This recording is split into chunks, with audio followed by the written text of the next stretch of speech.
So I went to the store and I grabbed a pack of pasta and I said, okay, is this going to be healthy and good for us? And the body said no, because it's truth, right?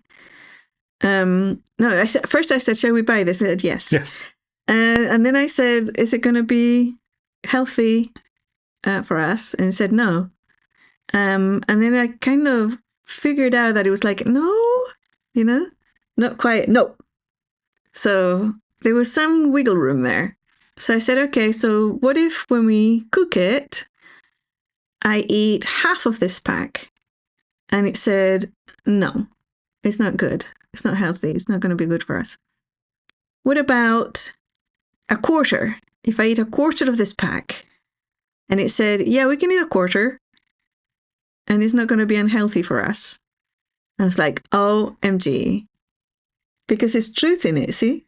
It's like, it can tell you the truth, but the initial response was when I said, should we buy this?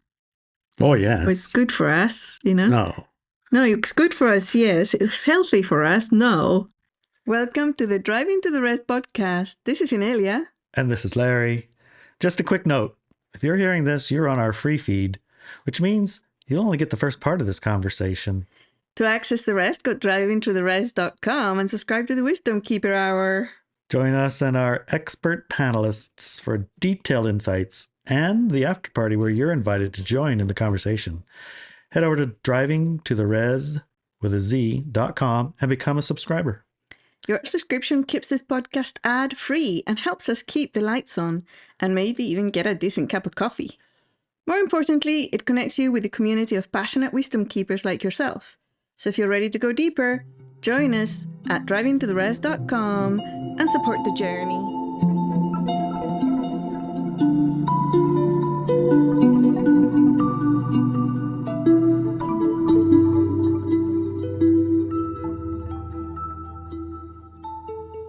Hi, Annie. Hi. When pain warps your timeline. I asked my body, it's just not into it today. I think it should just stop. Yeah, you better just go back to bed and not do anything for the rest of the day. All right, fine. When feeling good becomes the goal instead of the compass. Yes, the compass. Yes. This is an interesting article because I've noticed this tend to creep into a lot of our community and people that I've been listening to and hearing. Yes. That they tended to say something along the lines of, my body doesn't want to, so I'm not gonna. Yes, yeah. Or my body really wants to, so I'm gonna. Yeah. My body says yes. My body says yes, so we'll do that. Yeah, we'll do that. Of course, I used my body for a compass a long time ago, and it sure did like going to have a beer. Yes. One was too many and 100 not enough. Yes, exactly. You got it. So let's hear what you had to say. Okay, I'm going to read my article. All right. When pain warps your timeline.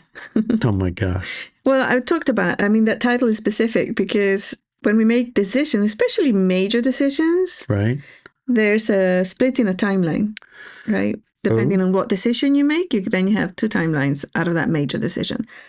I'm not talking about whether you have an apple and an orange. If that's not a major decision that splits a timeline. Well, you know how I answer that anyways. Both. Yes, I'll have both. So you stay in the same timeline. I just very attached to my timeline, honey. Yes. Have you ever heard someone, maybe yourself, say, I checked and my body said no? Oh, 100 times. Yes. When it comes to making an important decision. Yes. An important decision. Mm-hmm. Larry and I were talking on our drive home after looking at 2026 goal about a pattern we've seen again and again, not just in others, but in ourselves. When faced with decisions, even important ones, people often choose based on pain avoidance. The deciding factor isn't what's best long term, but whether something feels comfortable or uncomfortable in the body. That choice feels reasonable. It's also quite costly. This will often evolve into a catch-22 situation, always feeding itself into unending circles that have us spinning on our wheels and not getting us anywhere. An example of these spinning wheels, when we fall for the body decision making avoiding pain, is when the higher self will place us in super painful situations in order to shift us to do something else, like poverty and bad credit, for example, to stop us from shopping addiction. Left field, I know. There's a couple of things there, right? Yeah. One is listening to the body, and the other is letting the body decide. Mm-hmm. Yes, exactly. And then when we let the body decide all the time, then our expanded awareness, which is what I call the higher self, starts sending us situations that will function within that context that we work with, right? Making the body decide that make it very uncomfortable so that we make the right decisions. Which is kind of a catch-22 there. Yeah. Is that the language you really want to use? Yeah, exactly. You don't want to do that. You really don't. Not a high-frequency individual. No, that's not going to be good either way. It reminds me a little bit of that NDE story. Remember that NDE story where the man remembered a previous lifetime where he incarnated to be a really good dad. He wanted to have children and be a really good dad. That was his reason for incarnating in that lifetime. And then he discovered alcohol. And he decided he's going to drink alcohol. His mind. Yeah, he changed his mind and he just drank himself to death, actually. And he died quite young of this addiction. And then when he was dead, he thought, oops. Oh, no. Oh, no. Why did I do that? Yeah. So then he came back to do the original one. Do the life he had picked originally. Yeah, be a good dad. And he did not touch alcohol. So that's one of the examples to me that shows you how sometimes a body will, when you let the body rule, it doesn't always lead you what you came here to do, your mission, Right. It's not the decider of that, in a sense, I guess. I don't know. It's like you don't want to ignore it, but at the same time, it's not the boss. No, it can't think long term. Right. It doesn't have long-term thought process. It's like asking my dog, hey, should we save this chicken till tomorrow? Because we only have a little bit of chicken, so we should have some tonight, some tomorrow. Or should we eat it all right now? Yeah, what should our dog What do you think the dog's going to say? Oh, I know what our dogs will say. What chicken? It's gone. Right. Yes. Yes. The body is brilliant and not in charge. I've spoken at length about why body-based resonance and dissonance are not enough to truth something, even though our body is excellent at finding what is true and what is not. Sensations and emotions can be influenced by unconscious programs, fears, responses, or the body's own agenda. However, even though the body is excellent at seeking comfort and relief, and we can use that tendency to find what is true and what is false, the body is not designed to evaluate long-term outcomes that include life changes. The body is designed for here and now comfort cue, illustrated sometimes by the saying short-term pain for long-term gain, used to push through discomfort in order to achieve perhaps better physical fitness. Body says no, but we know better. Yeah, it's time to go for a... Like, Greg, come on now, let's get you outside. No, my couch is nice and my clicker is working. Yeah, and it's raining out and I got there. snacks. Yeah. And it's raining and muddy. I don't want to go. Yeah. You'll feel better. No, I don't want to. Let's go. Yeah. Very well. Let's go. Ring gear, please. Yeah. And then when you come back, you feel I feel so good. Yeah. You were right. But for some reason, I think that's the main aspect of it, right? Mm-hmm. Because bodies are very much in the present time and they do not strategize in long term. So using our bodies to make long-term decisions is not a good plan. It really isn't. It really isn't. Mm-hmm. But the truthing stuff, right? We have a truthing class that teaches you exactly how to use the body because it's really good at spotting truth and lies, or truth and untruths, or something that's not quite right. It's really good at that. But if you say to the body, okay, so this is another example. Okay. So I was at the store many years ago when I lived in California, and I knew that eating the amount of pasta that I was eating was giving me bellyache. Okay. So I went to the store and I grabbed a pack of pasta and I said, okay, is this going to be healthy and good for us? And the body said no, because it's truth, right? No, first I said, shall we buy this? It said yes. Yes. And then I said, is it going to be healthy for us? And it said no. And then I kind of figured out that it was like, no, not quite, no. So there was some wiggle room there.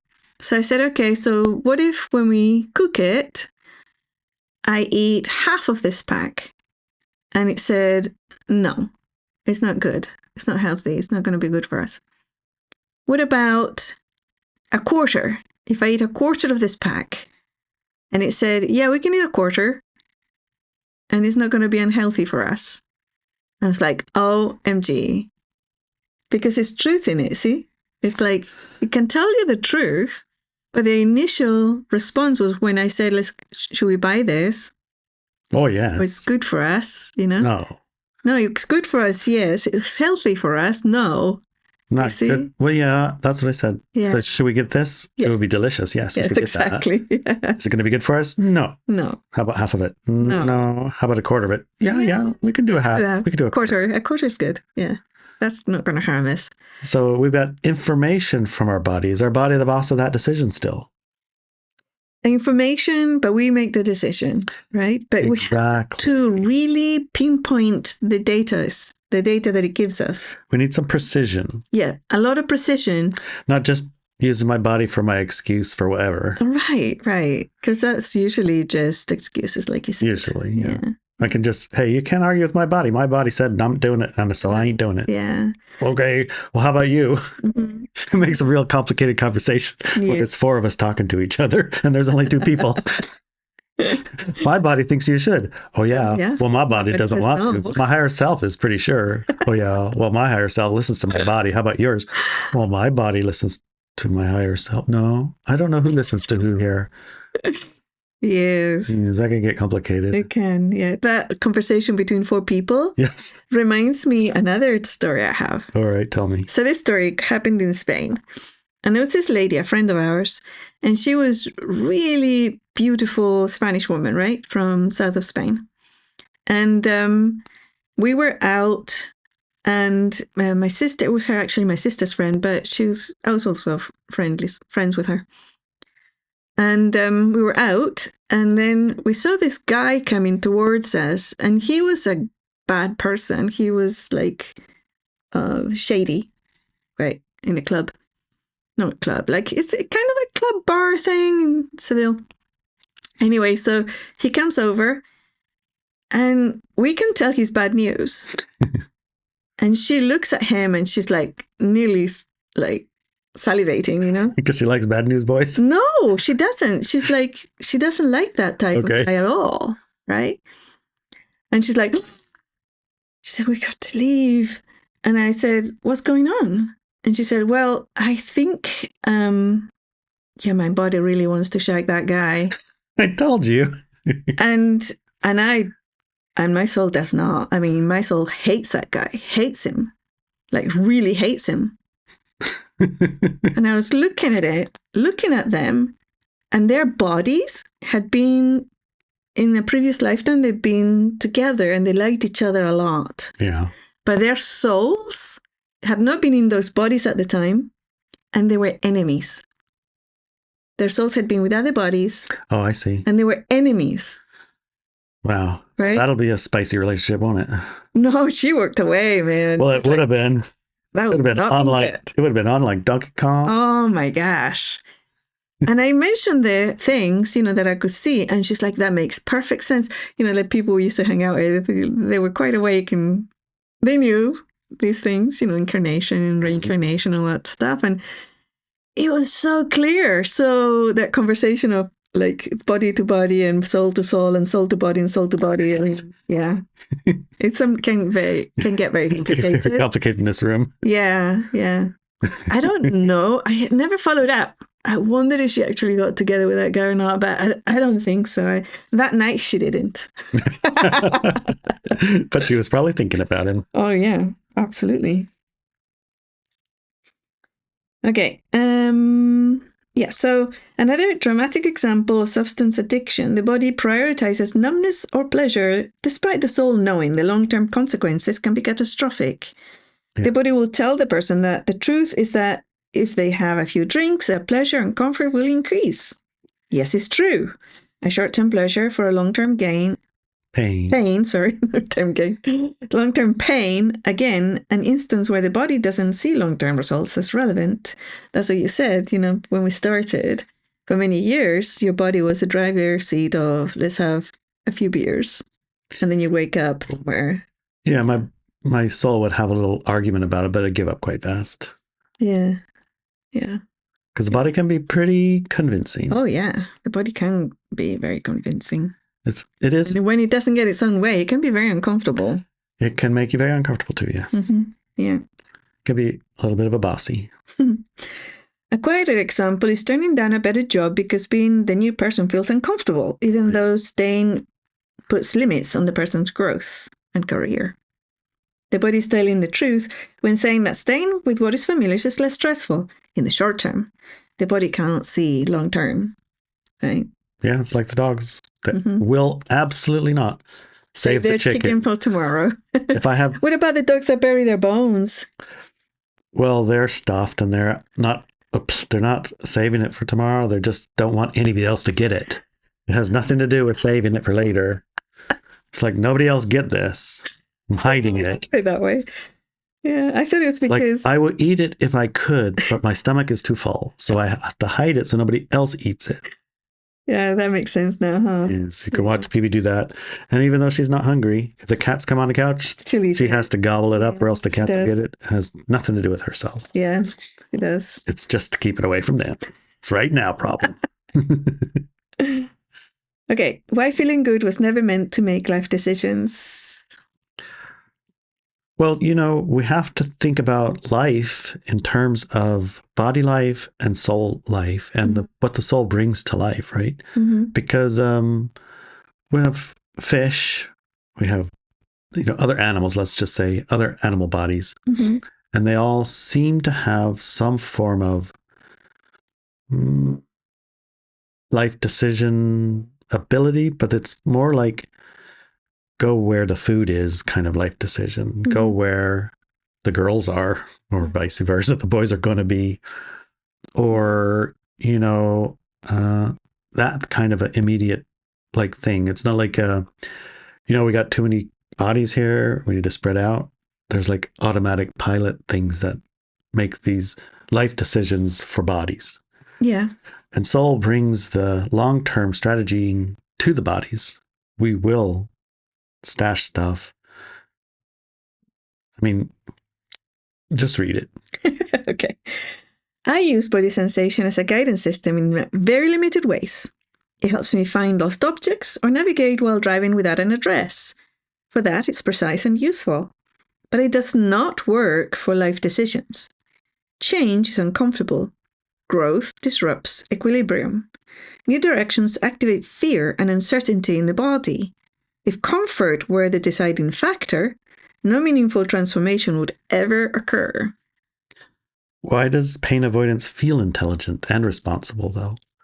I mean, mostly we use it as an excuse not to do something. Yeah. And then...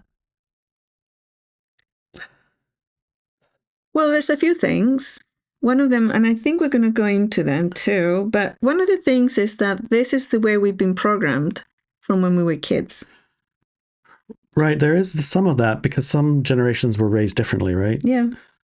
And the one that we're in currently, for the most part, is designed for pleasure seeking. Yeah. And immediate endorphin hits. Addiction, in a sense, the blue lights and the internet's instant gratifications and overload of information and pleasure at the moment's whatever, right? Yeah. And when we grew up, I don't know about you guys, but there was cartoons on Saturday. What do you mean by you guys?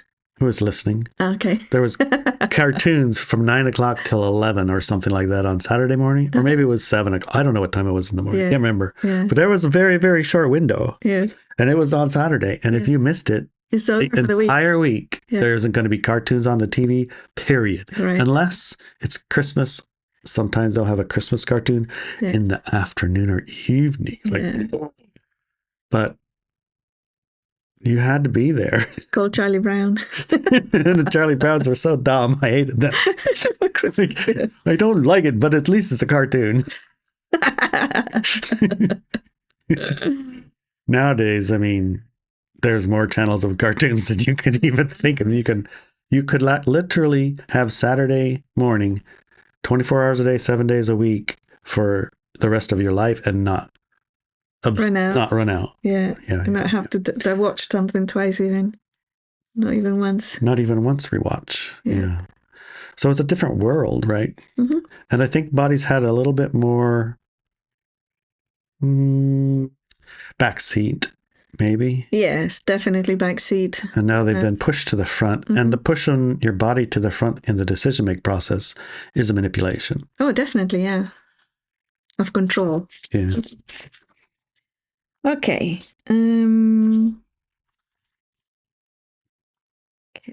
Oh, yeah. So short-term comfort is not the same as long-term wisdom.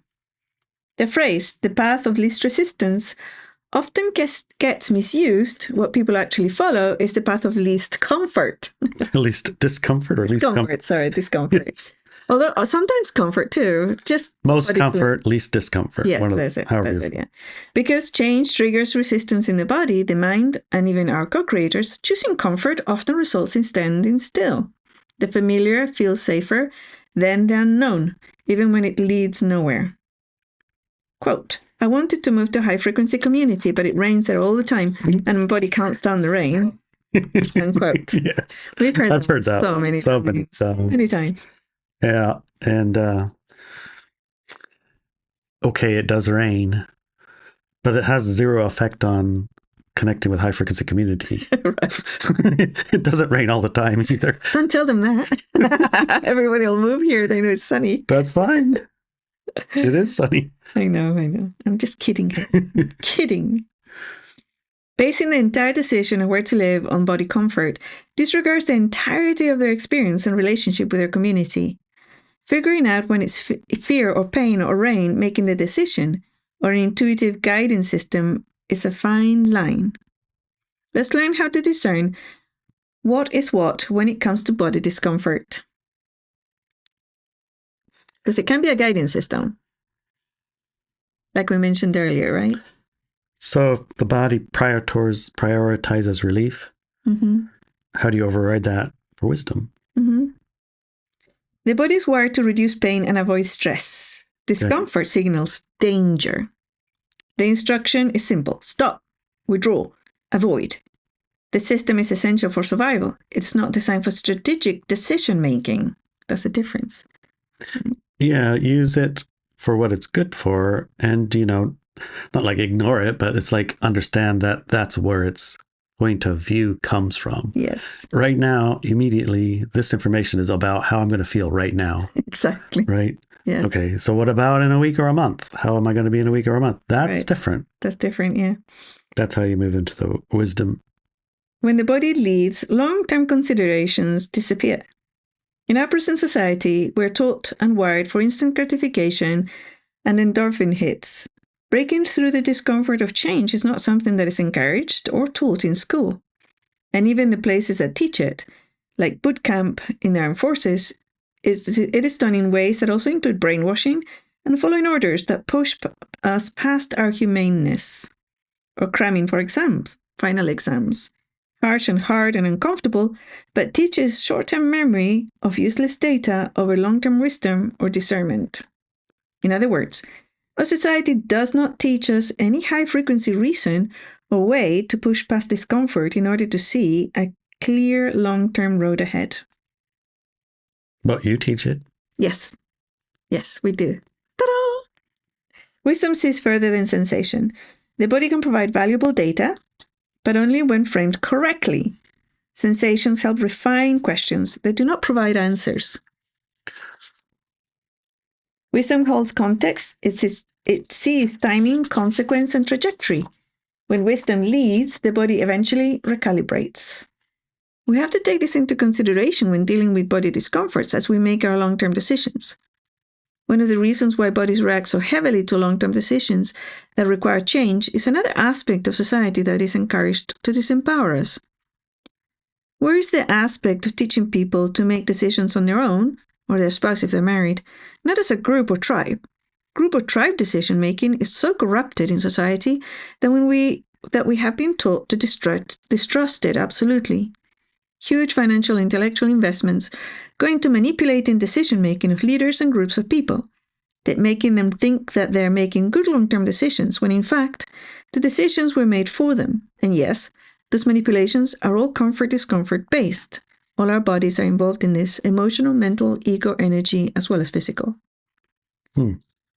And I saw that happening when one of these studies was funded in a company I worked for in Spain to create a very well-known model of group decision-making to make the people in each group make the decisions that somebody else had already made.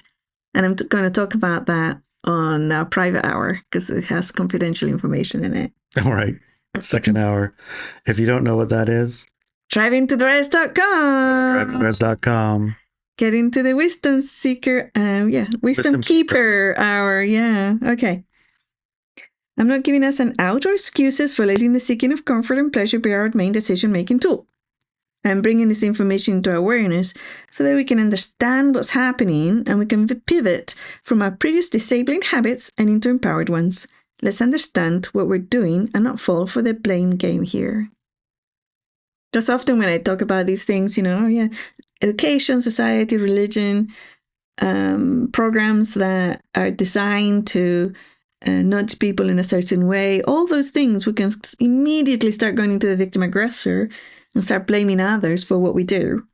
But that's not the case, because now you know the information, you can't be manipulated anymore. Right. And when you say you're not giving us an out or an excuse, what do you mean by that? That exactly that. It's like I'm giving you this information so that you understand what's happening, and but not to start blaming people or yourself. I wouldn't have done it, but my body made me. Or I wouldn't have done it, but my body was taught in school to do this. Or my parents taught me how to do that. In other words, don't use this as a blame tool. Yes, exactly. Okay. Yeah. Don't blame your body for this.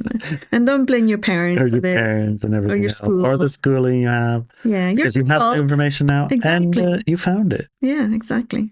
Okay. I get it. Yeah. I get it. Yeah. Why listening only to the body shrinks futures? Somatic information is useful, but it must be interpreted, not obeyed. What's somatic? Body-based. Body-based information is useful, but needs to be interpreted, not necessarily obeyed. Right. Okay. And periods of high stress, fear, or loss are especially poor times to use body sensations to guide decisions. Right. At the end of the spectrum, in periods of high stress and high strain, it does tend to make it becomes the priority. So like someone close to you passes away, you need to feel like your body just wants maybe to withdraw, or some bodies want to be around everyone else, or some bodies want to be this, some bodies want to be that. But don't make a life-changing decision when you're in that stress time. But don't make a decision to buy or sell your house then. Yeah, exactly. Based on what your body's feeling. Right. You see the difference there? We can give it comfort. Of course. Yeah. Because we can see with our wisdom that this request of the body for this feeling of comfort isn't like drinking a gallon of whiskey. This actually is supportive of my body. Right. So what the wisdom tells the body yes to are the things that are supportive of, our long-term and our short-term combined process. Yes, exactly. The body might want to just go on a binge, and just stay drunk for the next 3 months. We're not going to say yes. No, don't say that. Yes to that. The body might want to be like, withdraw for an hour or two, or have a nap, or just close the door and shut everybody out for a little while. Okay, fine. You'll be fine. Yeah, you could do that for a month. I mean, yeah, you could actually. But, it's not going to. Put a timer on it. I could give you. You can have a day. You could have a couple of days. You don't get a month. get yourself together. Let's go. Yeah, well, I would give him a month. But it's I guess it depends on the situation. Yeah, right? yeah. I think a month is too long. And I don't. So it's like, it has a finite timing. It has a finite timing. And then in the between, you do other things that support yourself long term and your body long term, right? Right. Yeah. So what we're not saying is ignore it. And we're not saying make a life-changing decision while you're in that state. Definitely. That's not a good idea. Just don't do it. And you just basically that. You know that the information your body's going to be giving you in these stressful, high stress or high dramatic something circumstances is going to be colored. And it's not necessarily going to be accurate. Right. It's going to be colored with please stop this pain. Yes, pretty much. Yeah. Yeah. Let's avoid the pain. Okay. So who is in charge? Well, one more thing about that. Mm-hmm. There is a point about resonance. Mm-hmm. And I do or don't resonate with this thing. Mm-hmm. And I often thought or feel like it's your body resonate or body resonance. Mm-hmm. Does your body resonate with this or not with this? Mm-hmm. And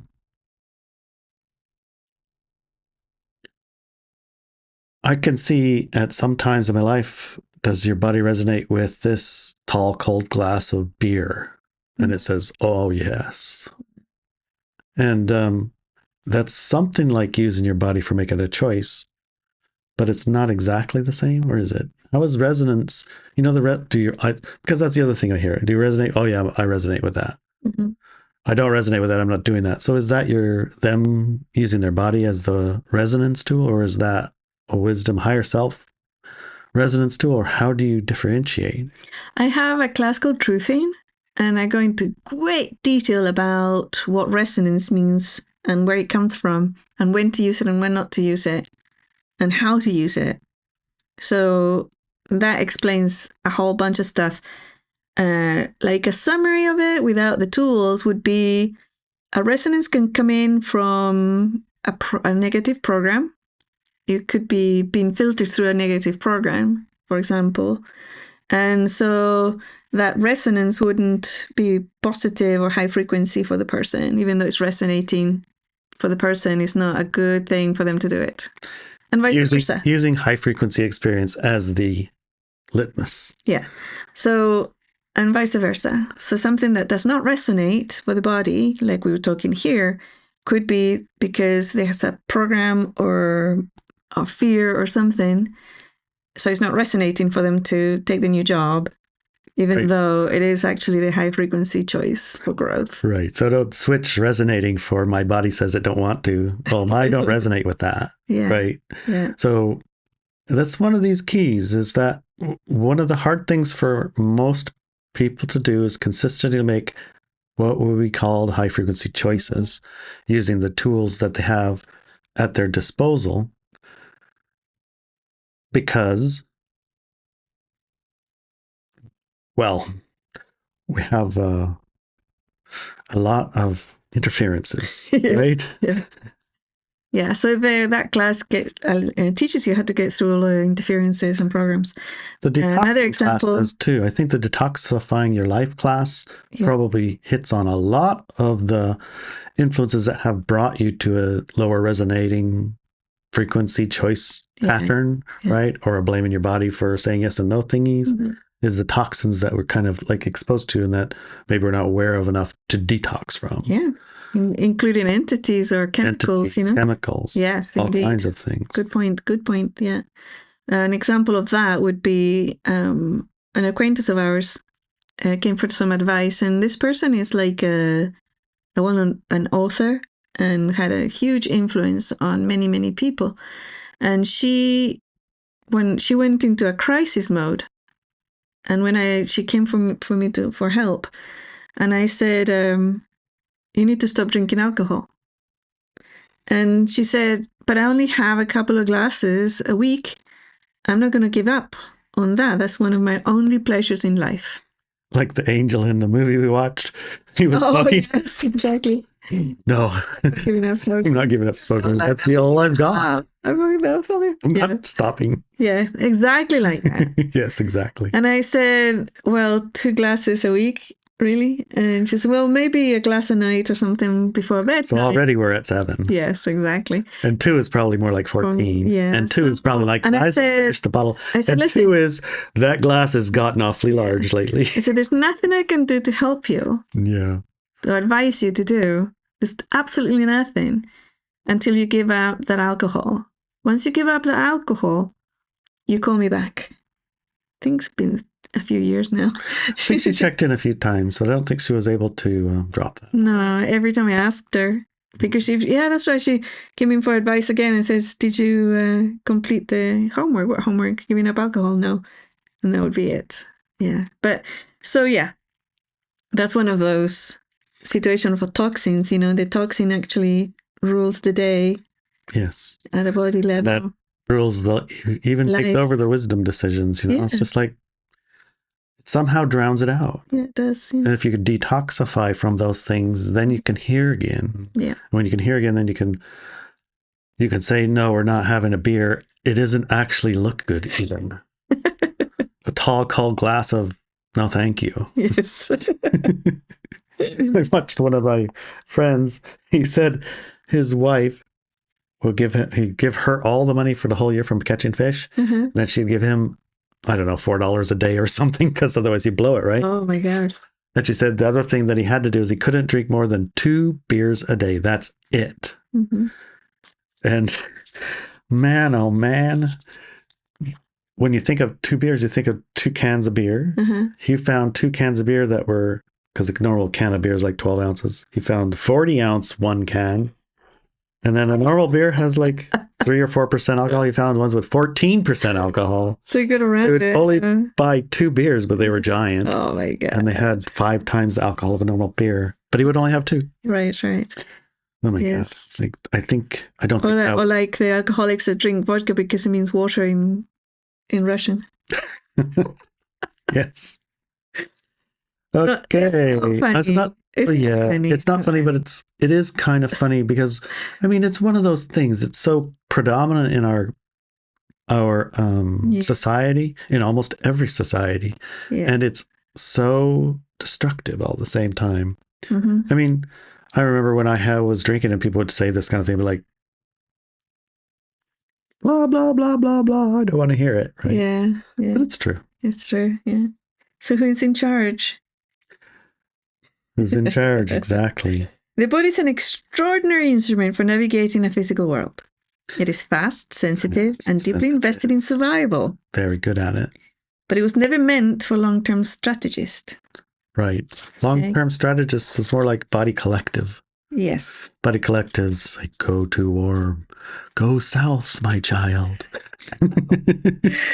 When we hand authority to comfort or pain avoidance, we don't stay safe. We stay small. Through thousands of reasonably seeming choices that favor relief and pleasure over direction. Discomfort, fear, mental spinning, and emotional exhaustion do not automatically mean we're doing something wrong. They often means that we're doing something new. Whether it's wrong or right needs further work and exploration. The mistake is not feeling the signals. The mistake is letting them decide for us before we can figure out what they're saying. When the body's under stress, the task is not to reorganize our lives around eliminating those sensations. The task is to restore clarity, process the charge, and step into a wider field of awareness, where decisions can be made with context, timing, and purpose intact. From that larger awareness, the body can be met with care rather than obedience.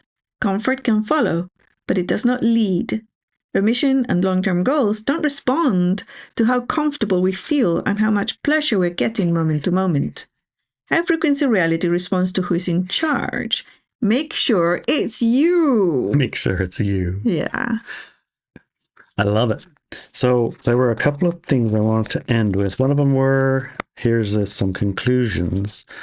The body is an instrument, not the strategist. Don't reorganize life around eliminating sensations. Meet them with care, but let purpose lead. High-frequency reality responds to who's in charge. You. Make sure it's you.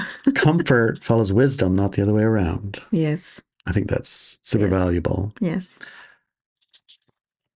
In our second hour, Wisdom Keepers, I wanted to close by letting you who are listening now into some of the questions that we're going to ask our panelists. Yes. And see what they come up with. Okay. One of them is, what does each panelist do before making a major decision? Ooh. And I want to know how they process their fear without letting their fear decide for them. Yes. And what do they do to put themselves back in charge when their body starts to hijack them a little bit? Sounds good to me. Okay. Steve. See you there. Give me a kiss. Join us for the rest of this conversation at driveintotheres.com. And when you go to driveintotheres.com and you join in the rest of the show, rest of the second hour, you also get to join in the after party. 9:00 on Fridays, we all get together, including you. Hi, Adelina. Hi, Inari and Mary. So good to be here. Yes. Did your body say it was okay to show up today? Or did your body want to stay home? Well, my soul wants to be here. Yes. My body is making progress. Okay, that's good. So what's stopping your body? Is it too rainy and cold, or is it too far of a trip, or what's going on? Oh, my body is like, oh, let's stay in the house, cozy, and the kids around, and play maybe, and have some tea, and, just be cozy, and warm. Cozy and warm. Yes. Sounds Yes. like body. Yeah. Yes, like that. pretty much. Yeah. I come home from our trip to town, and if it's warm and cozy, the dogs rush up to the fence to say, hello, what'd you get? But if it's rainy, they'll be like, I'm not coming over there. They don't even say hello to him. Don't even say hello. Their Yes. body's the boss. Yeah. Yes. Definitely. Yes.